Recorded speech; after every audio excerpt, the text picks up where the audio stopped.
My name is Namok Choi in College of Education and Human Development. And we are here, my fellow co-investigator, Dr. Patrasco, we are here to talk about our plan to study homeless students in JCPS. And we are working on this research with a student, undergrad student, and also community partners from JCPS and Coalition for the Homeless. And first of all, until I got to this topic, I didn't know what the definition of homeless was. And what I learned is, I think one of the best ones is from the U.S. Department of Housing and Urban Development. That is a person who lacks a fixed and regular and adequate nighttime residence. That's a definition. Now, and we found out that there are about 1.3 million K-12 students who are homeless in the U.S. as of 2013 to 2014 school year. And closer to home here in JCPS, we have about slightly less than 6,000 homeless students in K-12. About 51% of them are at elementary level. And we are interested in learning how mobility is related to students' academic achievement. And mobility is defined as student attendance at many schools rather than fewer schools. And this, as anybody here in this room can imagine, students with high mobility would not perform so well. And the literature backs it and says that especially when mobility is combined with homelessness, students' academic performance suffers greatly, usually a deficit of one full school year. And those students don't do well, especially in math and reading. And now Dr. Patrasco will talk about methodology. As Dr. Choi mentioned, this is our partner is Jefferson County Public Schools, and we're working with especially Giselle Danger Mercaderes and Marco Munoz, both of whom are involved in schools that often serve homeless children. The way we've got the study structured, in the first year we'll be doing a quantitative study where we're looking at those students who are homeless and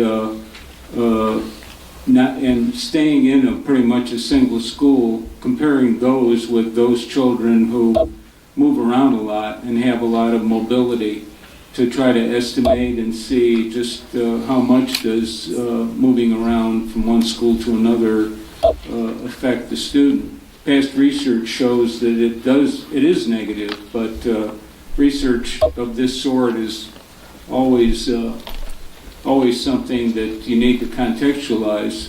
Some of the best research I've seen was done in Philadelphia, but those researchers only looked at grade 3 students. We're going to try to look at a number of different grades. Also in year 1, we're going to be doing a set of interviews with children. This is a mixed method study.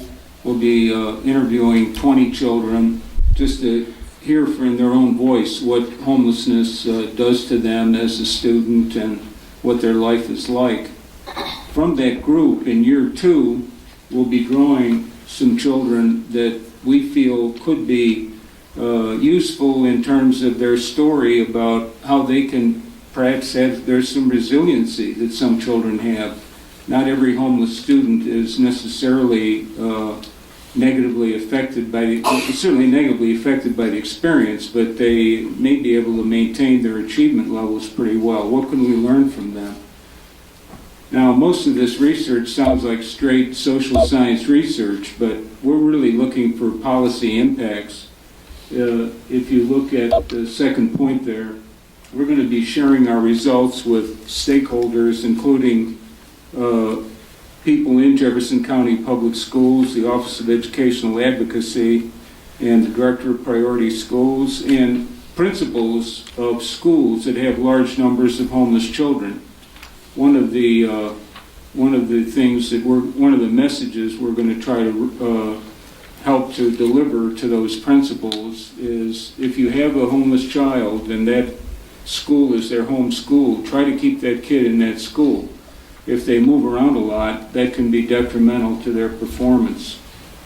And finally, the Coalition for the Homeless, which is the local agency dealing with both child and adult homelessness, will be also, and is one of our partners, will also be, they'll also be receiving some of our results, and we hope to work with them to better help children that are homeless, and especially help them in terms of their academic achievement.